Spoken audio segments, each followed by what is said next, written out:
નમસ્કાર વિદ્યાર્થી મિત્રો, કેમ છો? આજે આપણે ધોરણ 10 માં સામાજિક વિજ્ઞાન વિષયમાં પાઠ નંબર 15 આર્થિક વિકાસ તાસ નંબર 2 માં આપ સૌ વિદ્યાર્થીઓનું સ્વાગત છે.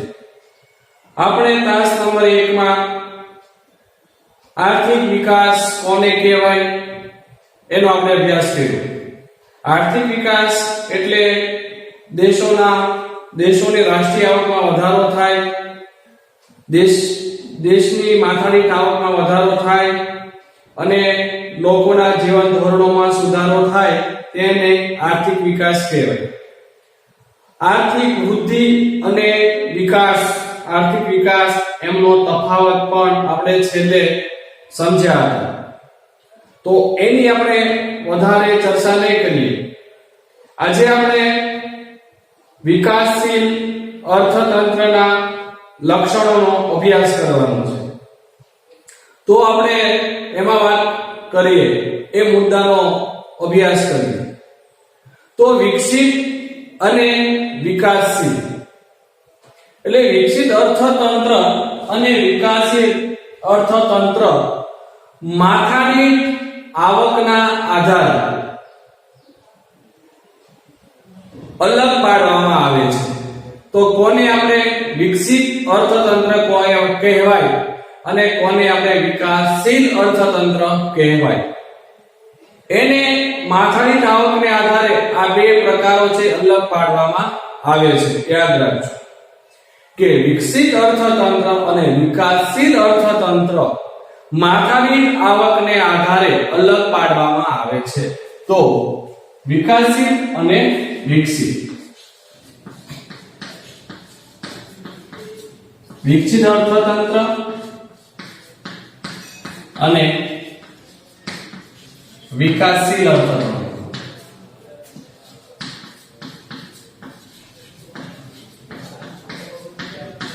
માથાદીઠ આવકના આધારે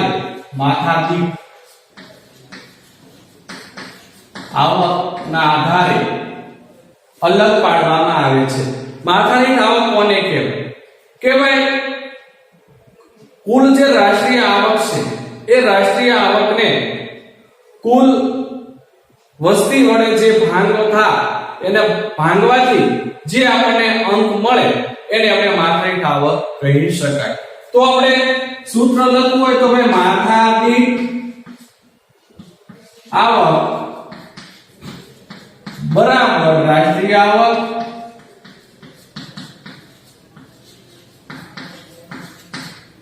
છેદમાં દેશની કુલ વસ્તી. બરાબર, દેશની કુલ વસ્તી. રાષ્ટ્રીય આવક છેદમાં દેશની કુલ વસ્તી. એટલે રાષ્ટ્રીય આવકને દેશની જે કુલ વસ્તી હોય એના વડે ભાંગવામાં આવે તો આપણને માથાદીઠ આવક મળે.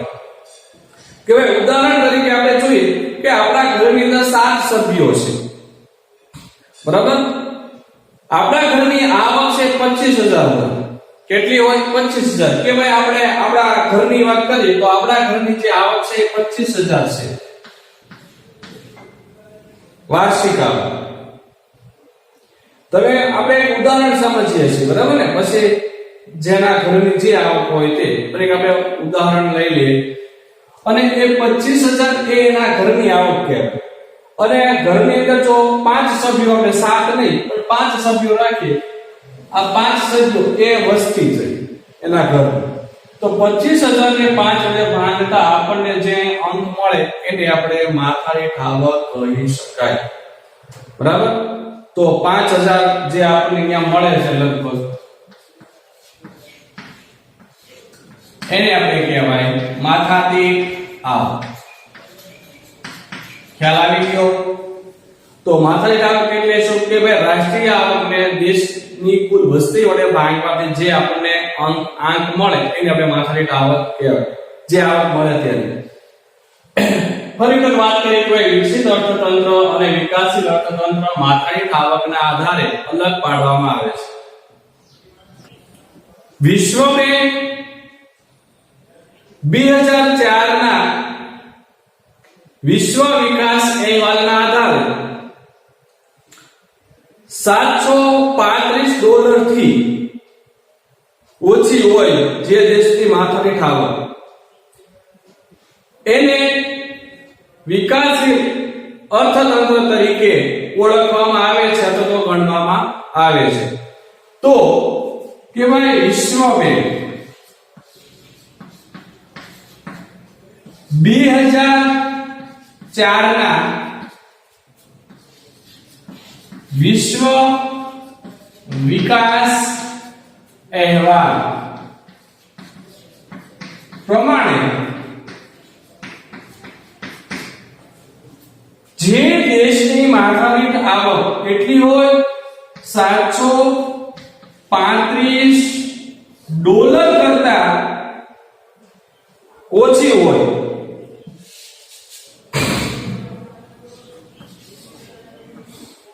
ડોલર કરતા ઓછી હોય તેને વિકાસશીલ અર્થતંત્ર તરીકે ઓળખવામાં આવે છે. તો એક વિશ્વ બેંક 2004 ના વિશ્વ વિકાસ અહેવાલ પ્રમાણે એની વ્યાખ્યા પ્રમાણે વિકાસશીલ અર્થતંત્ર કોને કહેવાય? તો એના અહેવાલ પ્રમાણે જે દેશની માથાદીઠ આવક $735 કરતા ઓછી હોય તેને વિકાસશીલ અર્થતંત્ર ગણવામાં આવે છે, કહેવામાં આવે છે. અને આ વિકાસશીલ અર્થતંત્ર ધરાવતા જે દેશો છે એ દેશોના આપણે લક્ષણોની વાત કરવાની છે. એટલે વિકાસશીલ અર્થતંત્રના જે લક્ષણો છે એ લક્ષણો આપણે જોઈએ. તો નીચી પહેલું લક્ષણ છે નીચી માથાદીઠ આવક.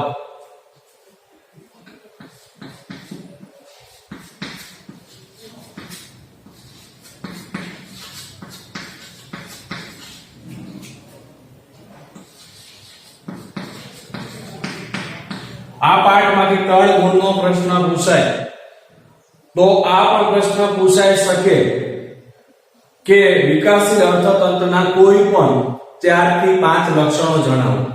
તો યાદ રાખજો આની અંદર આપણે કુલ 9 લક્ષણો જોવાના છે. એમાંનું પહેલું લક્ષણ છે નીચી માથાદીઠ આવક. તો વિકાસશીલ અર્થતંત્ર ધરાવતા જે રાષ્ટ્રો છે પણ આપણે એમ કહેવાય કે ભાઈ વિકાસશીલ રાષ્ટ્રોની જે માથાદીઠ આવક છે એ કેવી હોય છે? ઓછી હોય છે. તો એની જે માથાદીઠ જે આવક છે એ ઓછી હોય છે. વસ્તીનું જે પ્રમાણ છે વધારે હોય છે. બરાબર? તો આવા વિકાસશીલ રાષ્ટ્રોમાં વસ્તીનો જે વધારો છે એ વસ્તીમાં સતત ને સતત વધારો થતો આપણને જોવા મળે છે. અને તેની જે માથાદીઠ જે આવક છે એ માથાદીઠ આવક પણ ઓછી હોય છે.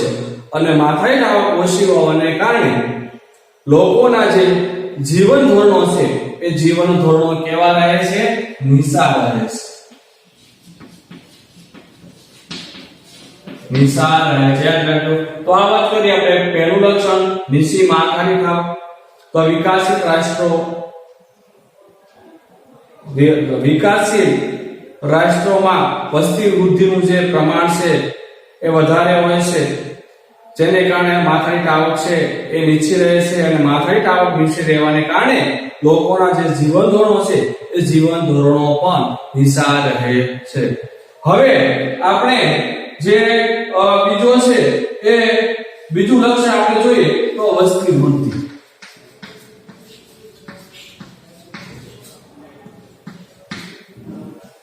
વસ્તી વૃદ્ધિ વિકાસશીલ રાષ્ટ્રોમાં હમણાં જ આપણે વાત કરી હતી અહીંયા કે ભાઈ વસ્તી વૃદ્ધિનો જે દર છે એ દર વધારે હોય છે. એટલે વસ્તી વૃદ્ધિનો જે દર છે એ કેટલો હોય છે? યાદ રાખજો 2% જેટલો હોય છે. 2% વર્ષની અંદર જે છે એ વધારો થતો જોવા મળે છે. બરાબર?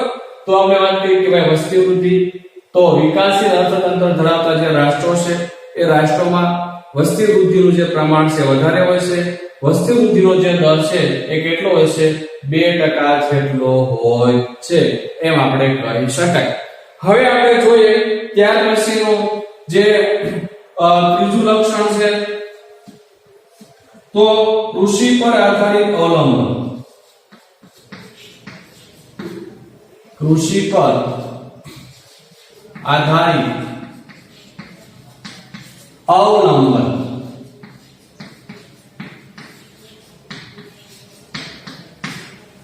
તો વિકાસશીલ રાષ્ટ્રોની જે મુખ્ય જે આર્થિક પ્રવૃત્તિ છે એ આર્થિક પ્રવૃત્તિ ખેતી છે. કઈ છે? ખેતી. તેની મુખ્ય જે આર્થિક પ્રવૃત્તિ છે ખેતી છે. કોની? તો કે વિકાસશીલ અર્થતંત્ર ધરાવતા જે રાષ્ટ્રો છે એ રાષ્ટ્રો.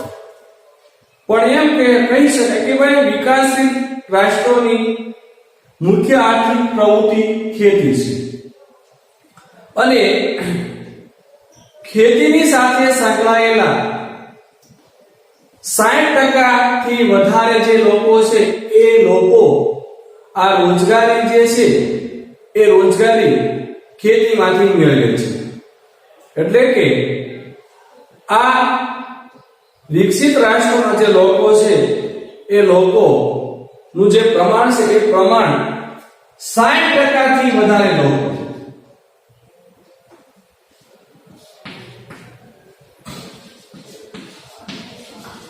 જે વધુ લોકો છે એ વધુ લોકો રોજગારી માટે ખેતી પર આધારિત હોય છે. એટલે 60% લોકો રોજગારી માટે ખેતી પર આધાર રાખે છે એમ કહી શકાય. દેશની રાષ્ટ્રીય આવકમાં ખેતીનો જે ફાળો છે એ ખેતીનો ફાળો 25% જેટલો હોય છે. કેટલા ટકા? 25%. એટલે જે આ જે રાષ્ટ્રો છે વિકાસશીલ જે રાષ્ટ્રો છે એ વિકાસશીલ રાષ્ટ્રોનો જે ફાળો છે રાષ્ટ્રીય આવકમાં, એ રાષ્ટ્રીય આવકમાં જે ખેતીનો જે ફાળો છે એ 25% જેટલો હોય છે એમ કહી શકાય. હવે આપણે ત્યાર પછી ચોથું જે લક્ષણ છે એ આપણે લખીએ તો આવકની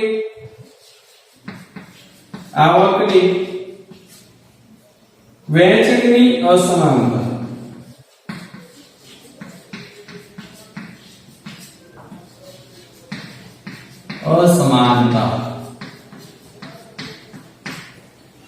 તો વિકાસશીલ જે રાષ્ટ્રો છે એ રાષ્ટ્રોમાં આવકની અને ઉત્પાદનના સાધનોની જે વહેંચણી છે એ વહેંચણીમાં અસમાનતા જોવા મળે છે. શેની વહેંચણીમાં? તો કહેવાય આવક અને બીજા ઉત્પાદનના સાધનોની. આવક અને ઉત્પાદનના જે સાધનો છે એ સાધનોની વહેંચણીમાં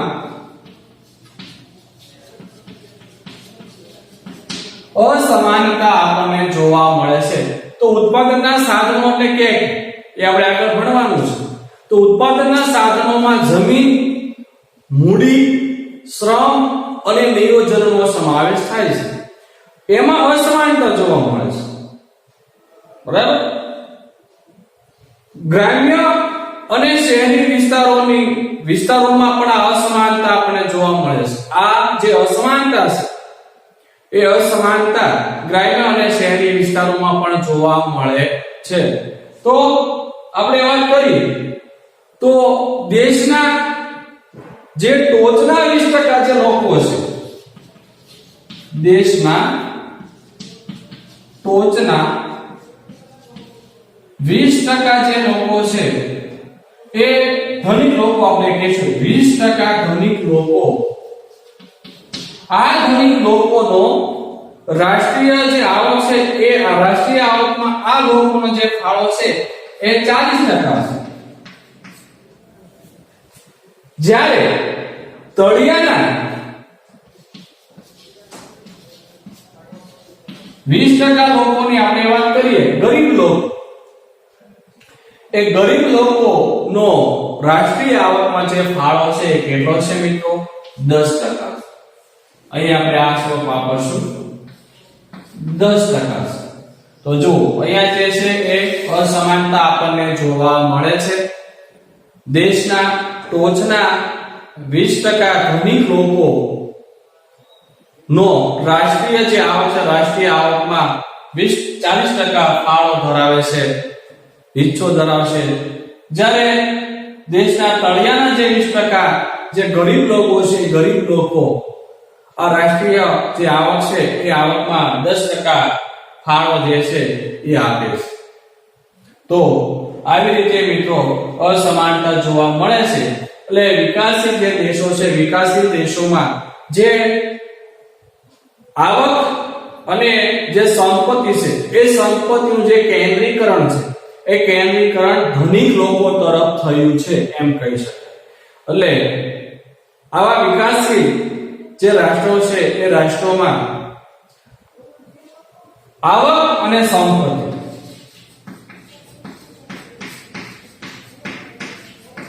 આ સંપત્તિનું જે કેન્દ્રીકરણ છે એ ધનિક તરફ થયું છે.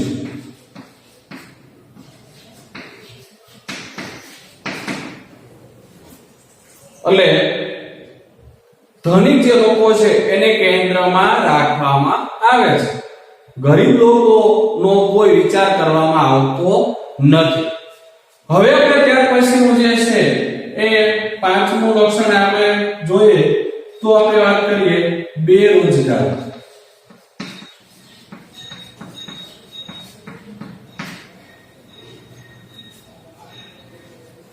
વિકાસશીલ અર્થતંત્રનું મુખ્ય જો લક્ષણ હોય તો એ બેરોજગારી છે.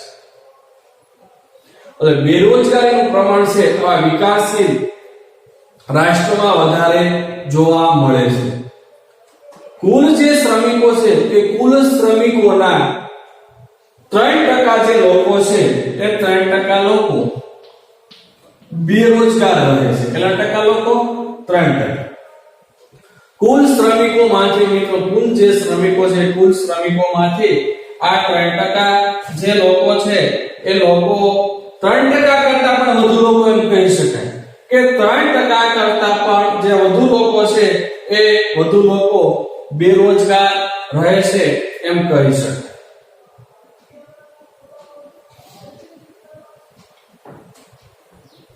અને આવા વિકાસશીલ રાષ્ટ્રો છે એ રાષ્ટ્રોમાં આ બેરોજગારી છે એ બેરોજગારીના જુદા જુદા સ્વરૂપો જોવા મળે છે.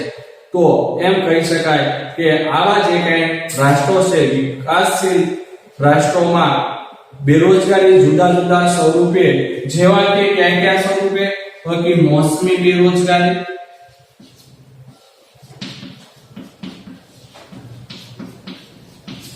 ત્યાર પછી આપણે વાત કરીએ તો છુપી બેરોજગારી. અહીં આપણે નીચે લખીએ છુપી બેરોજગારી.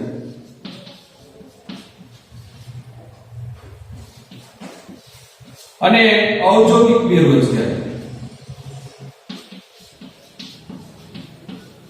આવા પ્રકારની જે બેરોજગારી છે એ બેરોજગારી જોવા મળે છે. અને આ બેરોજગારી એ લાંબા ગાળાની છે. એવું નહીં કે 15 દિવસ સુધી જ લોકો બેરોજગાર રહેશે. બેરોજગાર એટલે જેને કામ કરવું છે અને કામ ન મળે આવા લોકોને બેરોજગાર લોકો કહેવાય. તો કુલ જે શ્રમિકો છે કુલ શ્રમિકોના 3% થી પણ વધારે લોકો બેરોજગાર રહે છે. બેરોજગાર લોકો આપણે જોવા મળે છે વિકાસશીલ રાષ્ટ્રોમાં. અને એની અંદર આવા પ્રકારની બેરોજગારીનો સમાવેશ છે મોસમી બેરોજગારી, એટલે કે મોસમ પ્રમાણે બેરોજગારી. વરસાદ છે એ અનિયમિત છે. દરેક વિસ્તારોમાં સિંચાઈની જે સગવડો છે એ અપૂરતી છે, પૂરતી નથી. વરસાદ પણ કેવો છે? અનિયમિત છે. બેરોજગારીનો કોઈ વિકલ્પ નથી કે ભાઈ આના અહીંયા આપણે કામ ન મળે તો બીજી જગ્યાએ આપણે કામ મળી જશે. એવો અન્ય કોઈ વિકલ્પ ન હોવાને કારણે લોકો છે એ બેરોજગારી ભોગવી રહ્યા છે એને આપણે મોસમી બેરોજગારી કહેશું. મોસમ પ્રમાણે ચોમાસાની અંદર ઘણા એવા ઉદ્યોગો હોય, ખાસ કરીને કપાસની મિલ એ બંધ હોય, તો એની અંદર કામ કરતા જે લોકો છે 4 મહિના સુધી બેરોજગાર રહે છે. તો આવા પ્રકારની રોજગારીને મોસમી બેરોજગારી કહેવાય. છુપી બેરોજગારી. છુપી બેરોજગારી એટલે એવા પ્રકારની રોજગારી કે ભાઈ કોઈ ધંધો, કોઈ ઉદ્યોગોની અંદર માણસો છે એ રોકાયેલા હોય છે, છતાં પણ એના ઉત્પાદનમાં કોઈ ફરક ન પડે. ઉત્પાદન જે થાય છે એટલું જ થાય છે. તો આવા વધારાના જે લોકો છે એને આપણે છુપી બેરોજગારી તરીકે ઓળખવામાં આવે છે. એ લોકો કામ કરે કે ન કરે પણ ઉત્પાદનમાં કશો વધારો ન થાય. અને ઔદ્યોગિક બેરોજગારી એટલે કે કોઈ નવી જૂની ટેકનોલોજીની સ્થાને કોઈ નવી ટેકનોલોજી આવે અને લોકો છે લાંબા સમય સુધી બેરોજગાર રહે, એને આપણે ઔદ્યોગિક બેરોજગારી કહેવાય. કારણ કે નવી ટેકનોલોજી આવે એટલે જે જૂની ટેકનોલોજી વાપરતા હોય એ જે મજૂરો છે એને નવી ટેકનોલોજી વાપરતા ન ફાવે એટલે ત્યાં સુધી તેને બેરોજગાર રહેવું પડે છે. તો આવા પ્રકારની જે બેરોજગારી છે એ વિકાસશીલ રાષ્ટ્રોમાં જોવા મળે છે અને આ પ્રકારની જે બેરોજગારી છે એ લાંબા ગાળાની છે એમ કહી શકાય. હવે આપણે ત્યાર પછી જે છે એ આ વિકાસશીલ અર્થતંત્રના જે લક્ષણો છે એ લક્ષણોમાં જે લક્ષણ છઠ્ઠું એટલે કે ગરીબી. તો આ વિકાસશીલ જે રાષ્ટ્રો છે એ રાષ્ટ્રોનું એક મહત્વનું લક્ષણ છે ગરીબી. એમ આપણે કહીશું ગરીબી. મહત્વનું લક્ષણ જે છે એ ગરીબી છે. એટલે કુલ જે વસ્તી છે, કુલ વસ્તીના ત્રીજા ભાગ કરતા પણ વધારે જે લોકો છે એ ગરીબ જોવા મળે છે. ત્રીજા ભાગના જે લોકો છે એ લોકો આપણને ગરીબ જોવા મળે છે. તેમની જે પ્રાથમિક જરૂરિયાતો છે જેવી કે શિક્ષણ, આરોગ્ય, વાહન વ્યવહાર છે, સંદેશા વ્યવહાર છે, રહેઠાણ છે, આમ તો કપડા એની પ્રાથમિક જરૂરિયાતો કહેવાય. અનાજ, પછી કપડા અને રહેઠાણ આ પ્રાથમિક જરૂરિયાતો. એ સિવાયની આરોગ્ય છે, આવી જરૂરિયાતો છે પણ એ ગૌણ જરૂરિયાતો છે.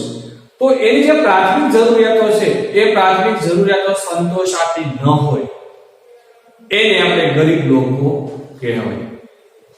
તો આવા લોકોનું જે પ્રમાણ છે એ કુલ વસ્તીના ત્રીજા ભાગના જે લોકો છે એ ગરીબ હોય છે, ગરીબ જોવા મળે છે, જેને મિત્રો જે પ્રાથમિક જરૂરિયાતો છે એ સંતોષાતી નથી. ત્યાર પછીનું આપણે જે છે એ સાતમું લક્ષણ જોઈએ તો દ્વિમુખી અર્થતંત્ર.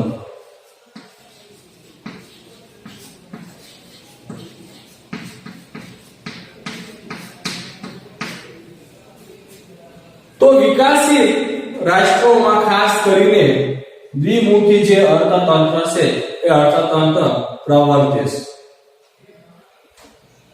જેમ કે આપણે વાત કરીએ તો ગામડા અને શહેરોમાં, ગામડા અને જે શહેરો છે એ શહેરોમાં અલગ અલગ અર્થતંત્ર અથવા અસમાનતા આપણને જોવા મળે છે. તો એક બાજુ આપણે વાત કરી કે ભાઈ કેમ દ્વિમુખી અર્થતંત્ર, કેવી રીતે દ્વિમુખી અર્થતંત્ર પ્રવર્તે છે આવા વિકાસશીલ જે દેશો છે, જે રાષ્ટ્રો છે તેમાં. તો એક બાજુ ગામડામાં પસાર ખેતીની પદ્ધતિ, કેવી પસાર ખેત પદ્ધતિ,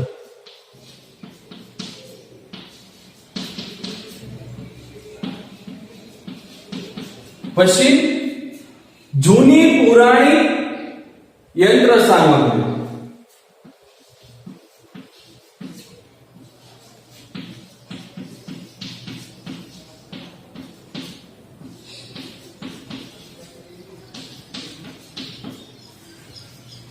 પછી જે કઈ રૂઢિઓ છે, પ્રવૃત્તિ જે કઈ રૂઢિઓ છે એ બસ રૂઢિ સુસ્તતાનું જે પ્રમાણ છે એ પણ જોવા મળે છે, બરાબર છે. તો આ ગામડાની અંદર આવું જોવા મળે છે. ખેત પદ્ધતિ, પસાર ખેત પદ્ધતિ જે છે, જૂની પુરાણી યંત્ર સામગ્રી છે. ત્યાર પછી જે રૂઢિચુસ્ત જીવનશૈલી જોવા મળે છે. ઔદ્યોગિક ઉત્પાદન પણ ઓછું જોવા મળે છે. ઔદ્યોગિક ઉત્પાદન ઓછું જોવા મળે છે. જ્યારે એની સામે શહેરોની આપણે વાત કરીએ તો શહેરોમાં આધુનિક ઉદ્યોગો,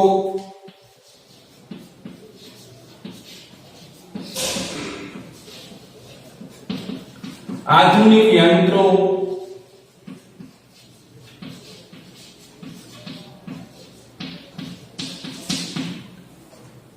ઉત્પાદન પણ વધારે થતું હોય તો ઉત્પાદનમાં પણ વધારો થતો, નવી પદ્ધતિથી ઉત્પાદન,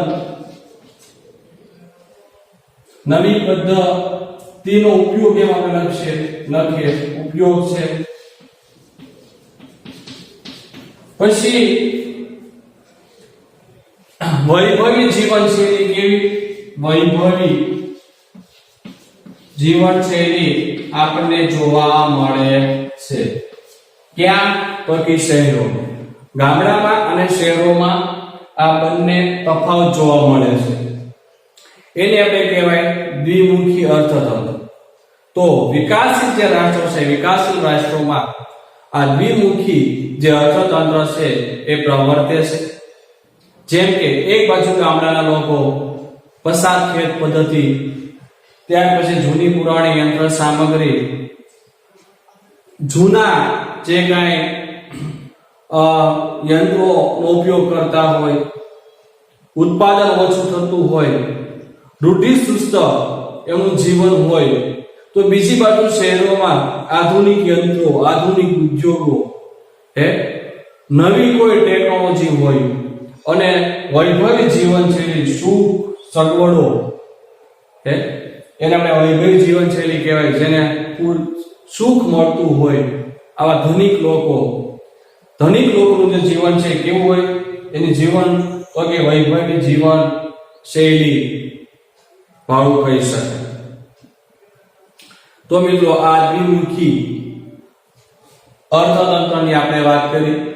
હવે આપણે ત્યાર પછી જે આઠમું જે છે એ પાયાની અપર્યાપ્ત સેવાઓ. આઠમું જે લક્ષણ છે એ છે પાયાની અપર્યાપ્ત સેવા.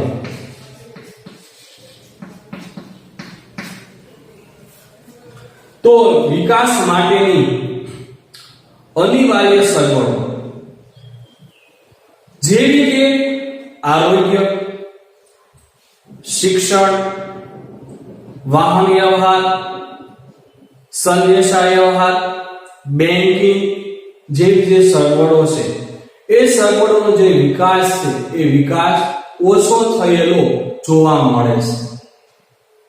અને જેને કારણે એનો વિકાસ ઓછો થાય એટલે એ પાછળ રહી જાય છે. એ દેશનો જે વિકાસ છે એ વિકાસ પણ પછાત ગણાય.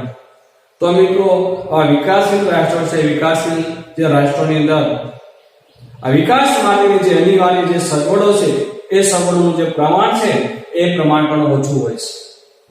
અને જેને કારણે એનો જે વિકાસ છે એ પૂરતો થતો નથી અને એનો જે વિકાસ છે એ અધૂરો રહે છે એમ કહી છે. બરાબર. અને છેલ્લે આપણે વાત કરી લઈએ, છેલ્લું એક લક્ષણ એટલે આંતરરાષ્ટ્રીય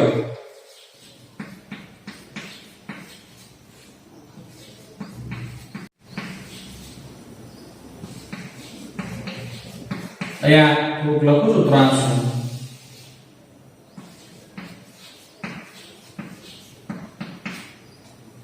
તો આ વિકાસશીલ જે રાષ્ટ્રો છે એ રાષ્ટ્રોનું જે આંતરરાષ્ટ્રીય જે સ્વરૂપ, આંતરરાષ્ટ્રીય વ્યાપાર સ્વરૂપ એટલે વિદેશી જે વ્યાપાર છે એ વિદેશી વ્યાપારનું સ્વરૂપ કેવું છે? અલગ છે. સ્વરૂપ તો અલગ છે જ, પણ સાથે સાથે માળખું જે છે એ વિદેશી વ્યાપારનું જે માળખું છે એ માળખું પણ અલગ હોય છે.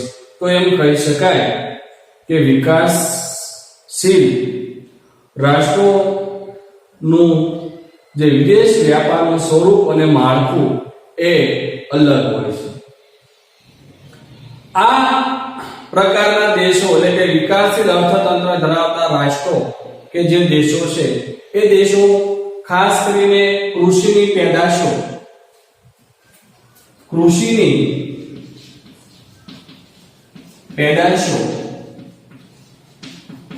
પછી બગીચાની પેદાશો ને ખાસ કરીને ચીકુડી, જમરૂ, સફરજન, પછી લીંબુડી, આ બધી બગીચાની પેદાશો કહી શકાય. તો બગીચાની પેદાશો, ત્યાર પછી કાચી જે ધાતુઓ છે એ કાચી ધાતુની નિકાસ કરે છે.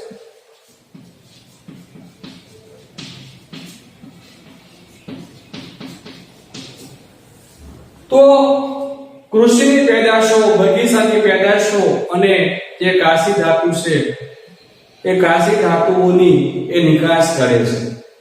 અને આ પેદાશોની જે માંગ છે એ વિદેશમાં કેવી હોય? ઓછી હોય છે. અને માંગ ઓછી હોવાને કારણે આપણને જે પૈસા કહેવાય, જે રકમ છે એ આપણને ઓછી મળે છે. એટલે આવક છે એ આપણને કેવી મળે છે? ઓછી મળે છે. એટલે બીજી બાજુ આપણે જોઈએ તો આવા જે દેશો છે આયાતની બાબતમાં વાત કરીએ તો ખાસ કરીને જે એવી ઔદ્યોગિક જે પેદાશો છે અને જે યંત્ર સામગ્રી છે, બરાબર, ઔદ્યોગિક પેદાશો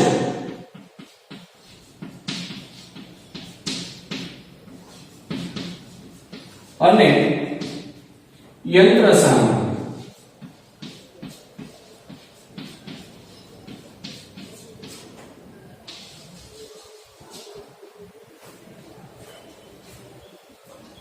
એની આયાત કરે છે. જો બરાબર, વિકાસશીલ અર્થતંત્ર ધરાવતા જે રાષ્ટ્રો છે એ રાષ્ટ્રો ઔદ્યોગિક જે પેદાશો છે અને જે યંત્ર સામગ્રી છે એની આયાત કરતા હોય છે.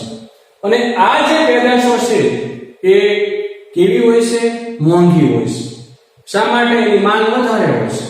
જ્યારે આની જે માંગ છે એ ઓછી હોય છે. કૃષિ પેદાશો, બગીચાની પેદાશો અને કાચી ધાતુ એની માંગ ઓછી હોય. માંગ ઓછી હોય એટલે એનો જે કિંમત છે, જે આવક છે ઓછી થાય.